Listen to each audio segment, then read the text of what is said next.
virtual reality or VR.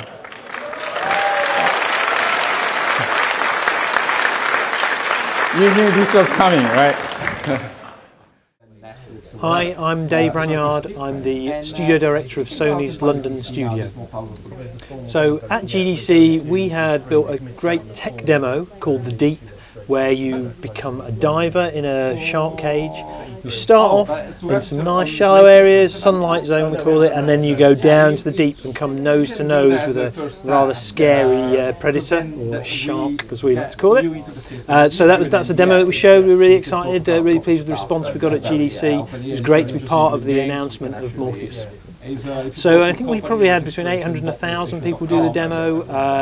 Really great. I mean, we're really proud of it. It's something. So we set out really to do something which was initially to do acclimatisation, but then to get an emotional response. That was probably the biggest goal we were looking for with this demo. And I'm really confident to say that I saw a lot of people like doing this, backing away from the shark, really genuinely giving a human emotive response to it. So I feel that we very much hit that objective. And overall, you know, the coverage, what people have talked about, people who have experienced it have been very positive. I mean, it's early days yet for VR, we all know that, but it was great for us to get the opportunity to design this from the ground up, put it out there and get such a good response.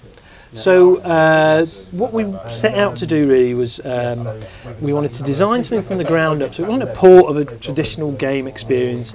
Our first thing was to really get somebody acclimatised, so we put you in underwater as a diver, but in quite an ambient atmosphere. The shoals of fish swimming around, you can look up, you can see the boat where you've come from, you can look down, you can see your body and see deeper into the sea. It really helps you get acclimatised, and then you go deeper and deeper, and eventually this shark starts circling and he gets interested in you, and before you know it he's attacked the cage. But what we've learned is that acclimatisation is important, a one-to-one. So if you're standing in the real world, you're standing in the VR world, that really matters because it increases the sense of presence.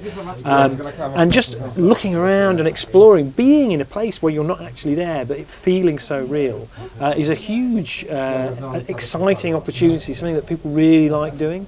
So giving people the opportunity to do that, and actually that with VR you can really get a true emotional response, and I think that's something that we're really excited about building on for other demos in the future.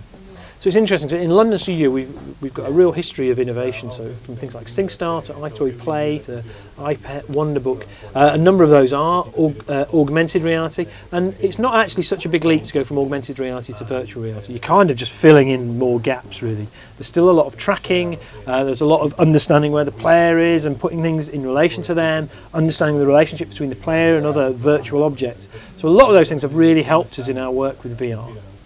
So right now we're exploring this, we're exploring the technology of Morpheus. We've tried a whole bunch of different things. Some of them have worked great, some of them haven't worked. It's great talking to some of the other developers at this session here, because finding out some of the things we found, oh yeah, you can't do that, can you? No, you can't. So right now we're just exploring what we think will be interesting for people to use Morpheus for.